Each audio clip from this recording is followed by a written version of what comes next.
Bonjour à tous, le flash actu du web, du digital et de la tech, c'est maintenant. Nous sommes le mardi 20 août 2024. Qu'est-ce qui s'est passé comme dinguerie dans ce joyeux monde du digital? Eh ben, je vous dis tout ça maintenant, les amis. Sachez que ce petit flash actu, il est enregistré pendant le live Renaud Décode. C'est tous les midis en live. On discute, on papote, on échange, on s'entraide, on pose des questions.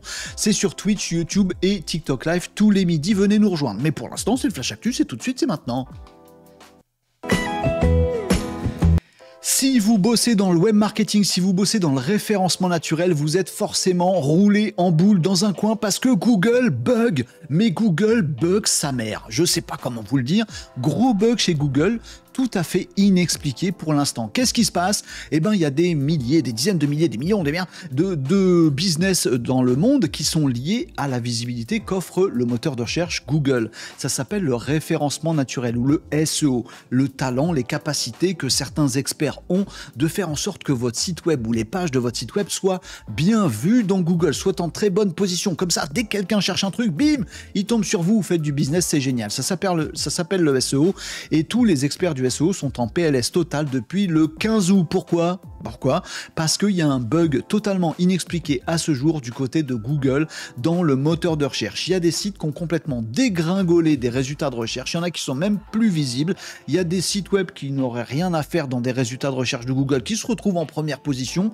Tout pète dans tous les sens. Alors du coup, tout le monde est en panique. Il y a des référenceurs, des experts SEO qui se disent « j'ai perdu toute ma visibilité, il faut que je fasse des trucs. » Ne faites rien.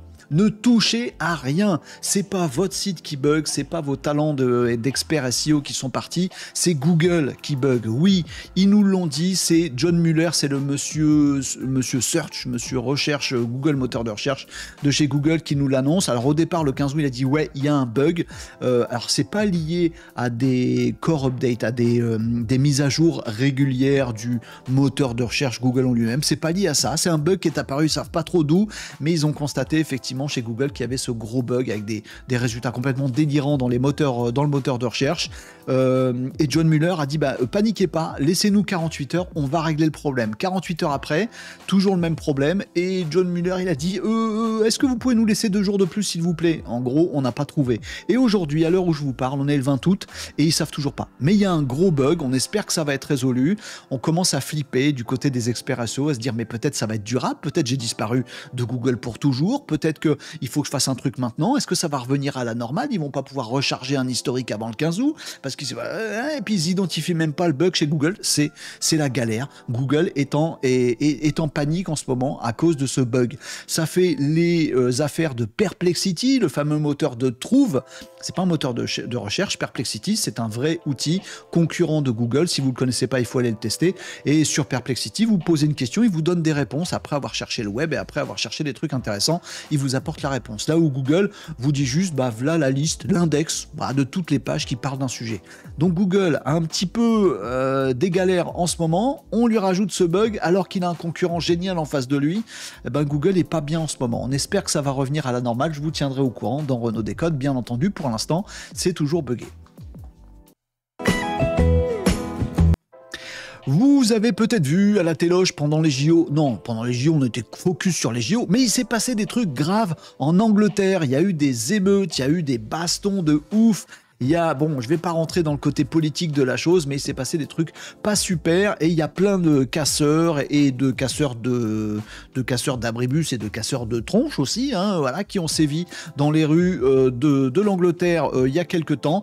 Et sachez-le les amis, c'est un exemple que est en train de nous livrer l'Angleterre sur tout ce qui peut être surveillance avec de la vidéo, avec des réseaux sociaux, avec tout ce que peut fournir le web et également avec l'intelligence artificielle. Comment?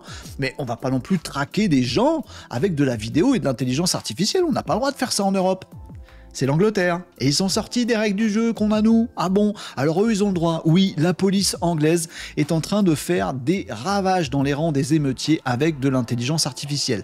Ils ont tout compilé. Ils ont regardé les réseaux sociaux. Bon, vous allez me dire, il y a des émeutiers qui ont fait n'importe quoi, genre à crâner sur X en disant, t'as vu, je me mets en selfie, t'as vu, je suis en train de péter un truc, et puis à taguer les copains pour qu'ils viennent le rejoindre pour cramer d'autres trucs. Bon, bah du coup, la police, elle tombe sur le tweet. Jusqu'à maintenant, la police, elle savait pas aller sur le web. Maintenant, ils savent lire des tweets, ils savent reconnaître le mec sur le selfie, et boum, police, menottes, prison. 700 arrestations pour l'instant ont été faites, et la police anglaise communique sur les réseaux. On va tous vous choper avec les vidéos, la vidéosurveillance qui se trouve dans les rues, avec tous vos posts sur les réseaux sociaux, avec les enregistrements de vidéos que vous avez fait avec vos smartphones et que vous avez mis sur le web, avec même les sonnettes connectées. Vous savez, les sonnettes vidéo qu'on a maintenant à côté de nos portes, et ben ces sonnettes connectées, elles filment, et ben elles filment des gens, elles filment des visages, parfois des visages masqués d'émeutiers. C'est pas grave, on branche l'intelligence artificielle dessus, et rien qu'avec le haut de votre visage, on arrive à savoir que c'était un tel ou un tel. Et la police est en train d'exploiter tous les réseaux, le web, l'IA, les vidéos de partout pour aller choper les gens qui ont fait des bêtises en Angleterre. Est-ce qu'on rentre dans un monde de Big Brother? Est-ce qu'on rentre dans de la vidéosurveillance ou de l'IA surveillance à outrance? Est-ce que c'est une dérive totale? Est-ce que la police fait bien de se mettre au web? Après tout, les émeutiers le font. Et bah du coup, ils chopent les gens qui ont fait des bêtises, c'est normal. Qu'est-ce que vous en pensez? C'est bien, c'est pas bien? En tout cas, c'est un exemple, bon ou mauvais, que nous donne l'Angleterre sur l'exploitation, enfin, par les forces de police, vraiment, de tout ce qui est web et IA pour aller choper les malfrats. Bien ou pas bien? Vous me dites ce que vous en pensez. Après, on critique beaucoup la Chine avec les reconnaissances faciales et tout ça. Ben, allez-y maintenant, c'est l'Angleterre qui le fait. Ah, et qu'est-ce que ça va donner demain? Je ne sais pas.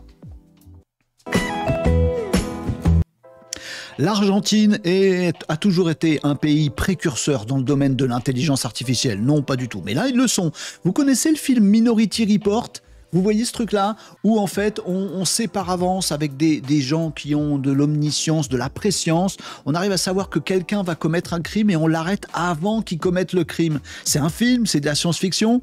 Non, c'est une réalité en Argentine. Oui, les amis, je vous le dis, ils ont annoncé, c'est même Javier Milei, le président argentin récemment élu, qui nous l'a annoncé. Ils sont en train de mettre en place la prédiction de crimes avec de l'intelligence artificielle. Javier Milei, il veut avoir des super trucs juridiques et policiers avec de l'intelligence artificielle pour aller traquer tout ce que vous pouvez raconter sur les réseaux sociaux, pour traquer toutes les informations qu'on a de vous, pour traquer absolument tout ce que vous faites et se dire tiens, si ce gars-là il va dans tel endroit, puis il a dit tel discours, puis il s'est énervé sur tel truc et machin nana, on prédit qu'il peut commettre un crime, du coup on lui envoie la police avant même qu'il fasse une bêtise. Non, je vous assure, c'est pas le film Minority Report, c'est une vraie annonce de Javier Milei, le président argentin, qui a dit ouais, nous on va se mettre à l'IA pour faire exactement ça. Alors il y a quand même des gens qui ont étudié la question, ils se sont rendus compte qu'il y avait 0,5% de véracité dans les prédictions de ce genre d'IA. C'est-à-dire que le truc est tout simple, c'est que parfois on râle sur les réseaux sociaux, parfois on gueule comme un putois, mais en fait on passe pas à l'acte parce que justement ça a été un exutoire d'hurler comme un putois sur un réseau social ou d'insulter des gens à distance, et ben du coup on passe pas à l'acte, alors que ceux qui sont frustrés peuvent passer à l'acte. Et puis en fait, si elle a la prédiction, et ben en fait on va nous arrêter chez nous parce que peut-être on pourrait faire un crime, mais du coup juridiquement on l'a pas fait le crime puisqu'on a été arrêté avant. Du coup avec quel chef d'inculpation tu vas m'accuser d'un truc que j'ai pas encore fait? Bon bah on va te le laisser faire. Ah non bah non, faut bref, on rentre dans un truc science-fictionnel super bizarre à base d'intelligence artificielle, de surveillance de la population et de pré-arrestation des gens pour des crimes qu'ils n'ont pas encore commis. Je trouve ça absolument dingue et c'est une annonce officielle de Javier Milei. Bon, il est un peu cinglé ce gars-là. Mais non, il est peut-être très bien, peut-être il vous inspire, peut-être il est complètement cinglé, j'en sais rien, je juge pas, mais en tout cas c'est son annonce et ça promet peut-être pas les jours meilleurs pour l'utilisation de l'intelligence artificielle dans la gestion des populations. Je suis pas sûr que ce soit qu'une très bonne idée cette histoire. Bon les amis, on rentre dans une époque où en fait on peut tout à fait construire une ville en 3 semaines. Oui, je vous le dis, ça se passe au Texas et c'est Icon Build qui est une boîte qui fait de l'impression 3D de maisons. voire même de villages. C'est un truc assez dingo. J'ai même des petites images à vous partager là-dessus. Regardez ça les amis. Ce sont c'est des imprimantes 3D, c'est pas des imprimantes 3D comme vous avez à la maison les amis. Hein. C'est des grosses imprimantes 3D. Et ces imprimantes 3D qui sont des sortes de bétonnières robotisées, etc. Elles ont des plans enregistrés. On les installe sur des rails. Voilà, on a un terrain tout plat. On les installe là. On dit vas-y bosse. Voilà. Et 48 heures après, on a une baraque. On a une maison qui s'est montée toute seule avec, comme vous le voyez ici, un petit bras articulé qui va faire les cloisons des maisons ici. Voilà, ça bosse tout seul. Il n'y a même pas un ouvrier sur le terrain. Si, il y en a un là, qui est en train de surveiller vaguement, qui branche des trucs. On a besoin de beaucoup moins d'ouvriers. Et cette ville entière se construit. Voilà, c'est la photo de la ville. Au Texas, qui est construite intégralement avec de l'impression 3D, je sais pas comment le dire autrement, c'est de l'impression 3D, mais gigantesque, voilà. Une ville qui sort de terre en 3 semaines, c'est assez incroyable comme truc. Alors bien sûr, il reste les charpentes à faire, il reste les portes, les fenêtres, etc. Le robot fait pas ça. Par contre, il y a 100 maisons qui sont sorties de terre en quelques semaines à peine, et c'est un record absolu. Cette innovation, elle va continuer à perdurer. Il y a encore forcément des améliorations. Vous allez me dire oui, mais les murs ils sont arrondis, c'est moche. Non, moi j'aime bien les murs arrondis. Bon, bref, voilà. Pour l'instant, la critique que font les premiers habitants, parce qu'il y a déjà des gens dans ces maisons-là, effectivement, vous imaginez tout ce qu'on peut faire avec, dans des endroits qu'il faut peupler, dans des réfugiés qui seraient dans tel et tel pays, on peut leur construire des villes, des villages, des maisons super nickel, propres, impeccables. Voilà, en quelques semaines, ça peut être super, à moindre coût en plus. Ça va peut-être faire une petite crise de l'immobilier, j'en sais rien. On verra ce que ça donne, mais en tout cas, c'est une dinguerie. Là, pour l'instant, la seule vraie remarque que les habitants de ces maisons ont faite, c'est que les murs sont trop épais, ça fait pas passer le Wi-Fi. Ils sont obligés de mettre des répéteurs dans toutes les pièces. Si c'est le seul défaut, ça va. Bon, après, vas-y, va mettre une cheville dans des murs pareils. En tout cas, c'est une dinguerie technologique. Faire des villages entiers d'une centaine de maisons en quelques semaines avec juste des petits robots et des imprimantes 3D gigantesques, je trouve ça absolument génial. Est-ce que c'est une bonne chose pour l'avenir de l'humanité? Est-ce que ça va pas supprimer des milliers, des dizaines de milliers, des centaines de milliers d'emplois? Si. Est-ce que ça va supprimer les emplois en construction maison? Non, pas tous, mais beaucoup. Bon, est-ce que c'est l'avenir qu'on souhaite? Est-ce que c'est pas l'avenir qu'on souhaite? Moi, je pense que c'est une chance et une opportunité. Vous me dites ce que vous en pensez, les amis. Chacun son avis, il n'y a pas de problème. Ouais. Voilà les amigos, sur ces dingueries, vous pouvez réagir sur cette partie bug de Google qui met plein de gens en PLS, je le sais, j'ai des amis qui font du référencement naturel et qui sont complètement en panique là-dessus, ne touchez à rien pour l'instant, le bug est en train d'être pris en charge, pas encore réparé par Google, peut-être sur ces trucs de vidéosurveillance en Angleterre plutôt positif, en Argentine ça part dans tous les sens, je sais pas ce que vous en pensez, et ces trucs de dingo sur la technologie qui permet de faire des villages de 100 maisons en quelques semaines, peut-être vous avez trouvé ça génial, peut-être que vous voyez le côté emploi et surtout chômage de l'autre côté. Vous me dites ce que vous en pensez sur tous ces sujets-là, les amis. Nous, on va en discuter en live, c'est maintenant, puisque Renaud Décode, c'est tous les jours de la semaine, du lundi au vendredi à partir de 11h45 en live. Nous, on va discuter en live de tout ça. Merci d'avoir suivi ce petit flash actu.